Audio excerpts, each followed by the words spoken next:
بسم اللہ الرحمن الرحیم۔ السلام علیکم ناظرین، میرٹ نیوز کے پروگرام پن پوائنٹ میں میں ہوں جاوید کمینہ۔ عمران خان صاحب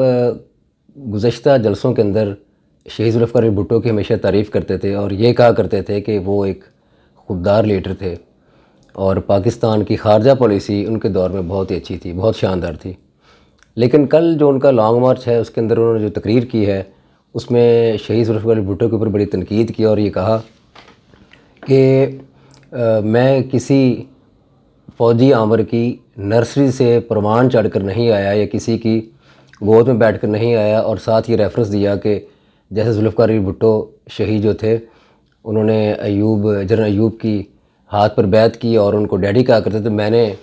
کبھی کسی کو اس طرح ڈیڈی نہیں مانا۔ تو میں نے کہا آج مناسب سمجھوں تو میں خان صاحب کے 6 ڈیڈی جو ہے نا وہ بتا دوں کہ کون کون سے ہیں، اور یہ جھٹلا کر دکھائیں ذرا، ریفرنس کے ساتھ بات کروں گا۔ نمبر 1، جنرل حمید گل صاحب، جنہوں نے عمران خان صاحب کے بارے میں اس وقت ہی کہنا شروع کر دیا تھا اور ایک پراپوگنڈا اور ایک تھوڑی سی ہوا بنانا شروع کر دی کہ عمران خان خدا نہ خواستہ کوئی وقت کا بہت بڑا مسیحا یا ایک لیڈر پیدا ہونے جا رہا ہے۔ اس کے بعد جنرل پرویز مشرف صاحب، جب ان کا صدارتی ریفرینڈم ہوا تھا تو قوم کو آج بھی یاد ہوگا کہ طاہر القادری صاحب کے ساتھ ساتھ عمران خان صاحب جو تھے وہ ان کا علم بلند کرتے ہوئے آپ کو ہر جلسے کے اندر نظر آئیں گے۔ آج بھی اگر آپ اس دور کی ویڈیوز نکال کے دیکھ لیں یا کلپس نکال لیں تو آپ کو نظر آئے گا کہ مشرف صاحب کو کس نے اس حد تک ان کے ساتھ کھڑے ہوئے اور اپنا ڈیڈی مانا۔ پھر جنرل ظہیر الاسلام صاحب جب DGISI تھے تو انہوں نے کس حد تک خان صاحب کو پروموٹ کیا، کتنی ان کی مدد کی، وہ بھی سب کے سامنے ہے۔ اس کے بعد جنرل احمد شجاع پاشا صاحب جب DGISI تھے تو انہوں نے اسی مومنٹم کو آگے برقرار رکھا جو ظہیر الاسلام صاحب چھوڑ کے گئے تھے، اور اس وقت اگر آپ تھوڑا سا صورتحال کا جائزہ لیں تو رات خان صاحب جب سو کے صبح اٹھتے تھے تو زمان پارک کے باہر سینکڑوں لوگ PTI جوائن کرنے کے لیے کھڑے ہوتے تھے۔ یہ میں آئی وٹنس ہوں۔ 400 لوگ شامل ہو گئے، آج 500 شامل ہو گئے، اور ان میں ہیوی ویٹس جو تھے پولیٹیکل فگرز وہ بھی شامل۔ وہ کون کروا رہا تھا؟ کس کی پر یہ سارا کچھ ہو رہا تھا؟ اور اس کے بعد پھر ابھی حاضر جو ہمارے آرمی چیف صاحب ہیں جنرل باجوہ صاحب نے کس حد تک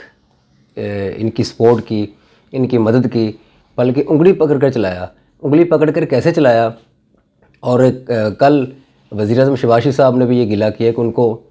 جتنی سپورٹ فراہم کی گئی ہمیں اتنی سپورٹ فراہم نہیں کی جا رہی۔ مجھے آج بھی یاد ہے کہ پہلے تو اس وقت کے DGISPR جنرل آصف غفور صاحب نے ایک پریس کانفرنس کی اور میڈیا کو بلا کر کہا کہ آپ نے 6 ماہ تک مثبت رپورٹنگ کرنی ہے، یعنی خان صاحب جو مرضی کریں، خان صاحب اگر ڈیلیور نہیں بھی کرتے، خان صاحب فیصلے ٹھیک نہیں کرتے، ملک کو کسی صحیح ڈائریکشن پر نہیں لے کے چلتے، لیکن آپ نے پازیٹیو رپورٹنگ ہی کرنی ہے۔ اس کے بعد جنرل باجوہ صاحب نے کراچی کے اندر بزنس مین جو ہیں ان کے ساتھ ملاقات کی اور ان کو ریکویسٹ کی کہ پاکستان کی اکانومی بہتر کرنے کے لیے آپ جو ہے وہ عمران خان صاحب کا ساتھ دیں۔ اس کے بعد عالمی سطح کے اوپر باجوہ صاحب نے خود دورے کیے اور خان صاحب کو سعودیہ، چائنا سے، UAE سے امداد بھی لے کر دی، جو کہ میں سمجھتا ہوں کہ صرف باجوہ صاحب کی بدولت ہی ملی۔ اس حد تک سپورٹ کیا گیا۔ اور اس کے بعد ابھی جو چھٹے ڈیڈی ان کے، وہ میں آج مستعار کروں گا ایک جملہ ہمارے بہت بڑے اور سینئر رینکر ہیں رضی دادا صاحب کا، لالہ صحرائی۔ لالہ صحرائی کون ہے؟ میں اشارتاً بتا دیتا ہوں، لوگ سمجھ جائیں گے کہ جنوبی پنجاب میں ایک جنرل صاحب ہیں جن کی تعیناتی ہے، اور اس وقت یہ لانگ مارچ جو پھڈا ہے جتنا بھی ہے وہ ان کی تعیناتی کے لیے ہی ہے، کیونکہ وہ ان کو آرمی چیف بنانا چاہتے ہیں، جبکہ اپوزیشن کو جو ابھی حکومت میں ہیں ان کو یہ پتہ چل گیا تھا کہ وہ مستقبل کے اندر ان کو آرمی چیف بنانے جا رہے ہیں، تو اس وقت پھر تحریک عدم اعتماد والی ساری یہ سٹوری بنی تھی۔ اور ابھی بھی خیر وہ لالہ صحرائی، نام فیض امید صاحب کہہ دیتا ہوں صاف سیدھا، وہ خفیہ ملاقاتیں بھی اسلام آباد کے اندر کرتے پھرے ہیں عمران خان صاحب کے ساتھ اور عارف علوی صاحب کے ساتھ، اور یہ سارا انہی کا پلان ہے کہ نومبر میں تعیناتی ہونی ہے۔ اس سے پہلے جتنی ایجیٹیشن کر سکتے ہیں، جتنا اس کو ہم انتشار پھیلا سکتے ہیں وہ پھیلائیں، تاکہ پاکستان کے اندر تھوڑی سی اس طرح کی جب انارکی پھیلے گی تو لامحالہ حکومت جو ہے وہ گھٹنے ٹیک دے گی اور ڈیفینسو ہو جائے گی، اور آرمی چیف شاید وہ اپنا پوائنٹ نہ کر سکیں، یا پھر فوج مارشل لا کی طرف سوچنا شروع ہو جائے گی۔ اب جتنے میں نے نام لیے ہیں، قوم کے بچے بچے کو پتہ ہے کہ یہ سارے ڈیڈی ہیں عمران خان صاحب کے۔ اب میں پہلے بھی کہہ چکا ہوں کہ آپ ماضی کے جلسوں کے اندر بھٹو شہید جو تھا ان کا بار بار ذکر بھی کرتے تھے، ان کو لیڈر بھی مانتے تھے اور کہتے تھے کہ میرے وہ بڑے فیورٹ لیڈر ہیں، بلکہ پی ٹی آئی کے جو دوست ہیں وہ میرے بھائی محترم جو تھے وہ ہمیشہ بھٹو ثانی کے طور پہ عمران خان صاحب کو دیکھتے تھے۔ میں اس وقت بھی کہتا تھا کہ کہاں شہید ذوالفقار علی بھٹو اور کہاں عمران خان، کوئی ایک چیز بتا دیں جو بھٹو صاحب سے بڑھ کر انہوں نے کی ہو۔ بھٹو صاحب نے پاکستان کو ایٹم دیا، 73 کا آئین دیا، مرزائیوں کو غیر مسلم اقلیت قرار دیا، کشمیر ڈے اس کا پراپر ایک دن مقرر کیا 5 فروری کو کہ وہ کشمیر ڈے منا کر پاکستان کشمیر بہن بھائیوں کے ساتھ اظہار یکجہتی کیا کرے گا۔ اس کے بعد نچلے طبقے کو بہت پروموٹ کیا۔ جو پرانے بزرگ ہیں وہ جانتے ہیں کہ فیصل آباد کے اندر بھی کن لوگوں کو ٹکٹیں دی گئیں، بھٹو صاحب نے دی تھیں۔ جو بالکل کلفیاں بیچتے تھے یا ریڑھی لگانے والے تھے ان کو دی تھی۔ کیا خان صاحب ایسے لوگوں کو ٹکٹیں دے سکتے ہیں؟ یہ دی ہیں۔ وہ تو جتنا انویسٹر ساتھ بڑا ہوگا، جتنا مالدار ہوگا، سرمایہ دار ہوگا، خان صاحب کے ساتھ خان صاحب اس کو ہمیشہ پریفر کریں گے، نیچے ورکرز کو کبھی پریفر نہیں کریں گے۔ پھر سلامتی کونسل کے اندر جس طرح پاکستان کی عزت افزائی کی بھٹو صاحب نے، تو مجھے ایک چیز بتا دیں کہ عمران خان صاحب آپ نے ایسا کوئی کام کیا ہو جس میں پاکستان کا نام روشن ہوا ہو یا پاکستان کی دنیا کے اندر ایک عزت اور مقام کے اندر اضافہ ہوا ہو۔ ہر والدین کی کوشش ہوتی ہے کہ ان کے بچے جھوٹ نہ بولیں، لیکن میں بڑا حیران ہوتا ہوں کہ نہ صرف والدین بلکہ ان کے وہی بچے جن پر وہ توقع کر رہے ہوتے ہیں کہ وہ زندگی میں کبھی جھوٹ نہ بولیں، جھوٹ اچھی چیز نہیں ہے، بلکہ اگر وہ کلاس میں یا باہر سوسائٹی کے اندر کوئی جھوٹ بول کے گھر آتے ہیں تو والدین شدید احتجاج کرتے ہیں اس کے اوپر، اور ان کو مارتے پیٹتے بھی ہیں کہ جھوٹ نہیں بولتے بیٹا۔ لیکن وہی والدین اور وہی بچے جو ہیں بیک وقت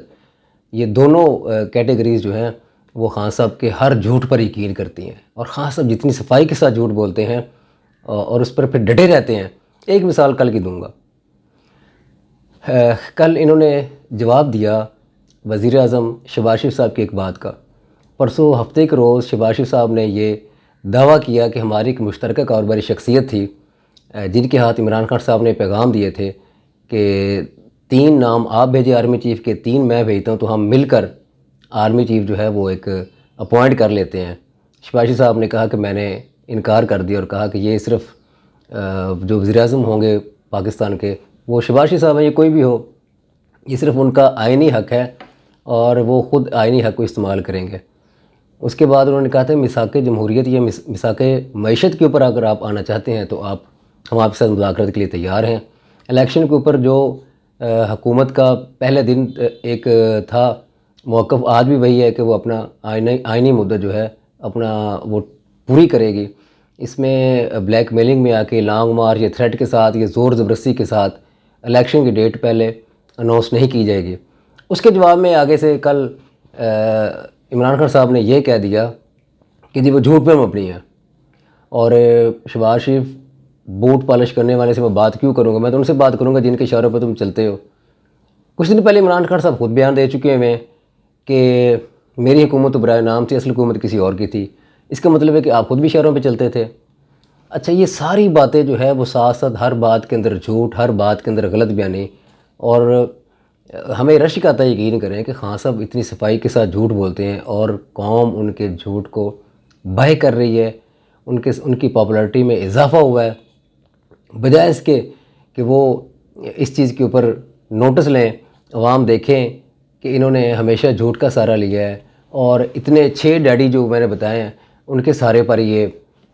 حکومت میں آئے ہیں، ورنہ 26 سال کی جو ان کی جد و جہد تھی، تاریخ تھی، وہ دھری کی دھری رہ جاتی۔ اگر ان کو یہ 6 ان کے جو ڈیڈی تھے وہ اگر سپورٹ نہ کرتے تو 26 سال کیا، آئندہ 26 سال بھی خان صاحب جو ہے وہ سیاست کے اندر تانگا پارٹی کے طور پہ رول رہے ہوتے، جیسے آج شیخ رشید رول رہا ہے۔